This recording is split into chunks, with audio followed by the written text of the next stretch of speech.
어젯밤 구속된 김용현 전 국방부 장관이 동부구치소에서 극단적 선택을 시도했습니다. 네, 현재 건강에는 이상이 없는 것으로 전해지는데 검찰은 오후에 김 전 장관을 불러 조사하는 방안을 검토 중입니다. 취재기자 연결해서 자세한 내용 알아보겠습니다. 김철희 기자. 네, 검찰 특별수사본부입니다. 네, 먼저 김 전 장관 생명에는 지장이 없는 상태인 건가요? 네, 이번 내란 사태 핵심 인물로 꼽히는 김용현 전 국방장관이 극단적인 선택을 시도했습니다. 어젯밤 11시 50분쯤 영장 발부를 기다리는 과정에서 일어난 일인데요. 법무부는 구치소 직원이 바로 출동해 건강에는 이상이 없는 상태라고 밝혔습니다. 검찰은 김 전 장관 건강에 이상이 없는 만큼 오늘 오후 김 전 장관을 상대로 구속 후 첫 조사를 진행한다는 계획입니다. 네, 주요 피의자 신병 확보에는 성공했으니 검찰 수사도 속도를 내는 겁니까?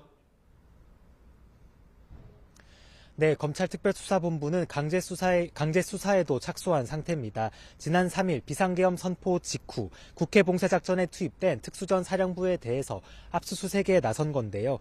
그제 곽종근 특수전 사령관을 참고인 신분으로 불러 14시간가량 조사를 진행한 데 이어 물증 확보에도 나선 겁니다.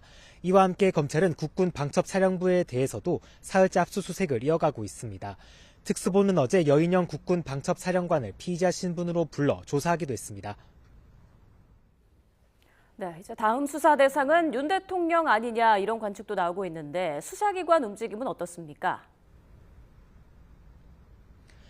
네, 법원은 영장을 발부하면서 검찰의 내란죄 직접 수사권을 인정한 데 이어 혐의 소명 정도도 언급했습니다. 이번 비상계엄 사태가 내란에 해당할 수 있다는 판단을 내놓은 것으로 보이는데요.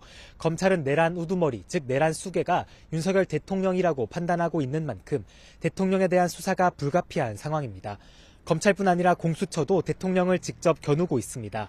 오동훈 공수처장은 오늘 국회에 나와 윤석열 대통령 체포도 검토하겠다면서 충분한 의지를 갖고 있고 긴급 체포까지 가능하다고 답변하기도 했습니다. 네, 그러면 당장 대통령에 대한 신병 확보가 이루어질 수도 있는 겁니까? 네, 거기까지는 조금 더 시간이 필요할 것으로 보입니다. 검찰이 관련자 조사를 충분히 해 혐의를 다진 뒤 대통령을 조사한다는 방침을 세웠기 때문인데요. 하지만 김용현 전 장관 신병을 확보한 데다 경찰의 수사 속도가 빨라지고 있어 많은 시간이 걸리진 않을 거라는 게 대체적 전망입니다. 이에 따라 대통령 역시 변호인을 알아보며 수사를 준비하고 있는 것으로 전해집니다. 대통령은 수사와 별개로 탄핵 절차 준비에도 착수했습니다.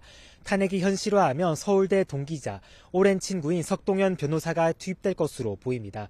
석 변호사는 YTN과의 통화에서 수사의 부당성을 강조하며 헌법재판소의 탄핵 법정에서 할 일을 다하겠다고 밝혔습니다. 지금까지 검찰특별수사본부에서 YTN 김철희입니다.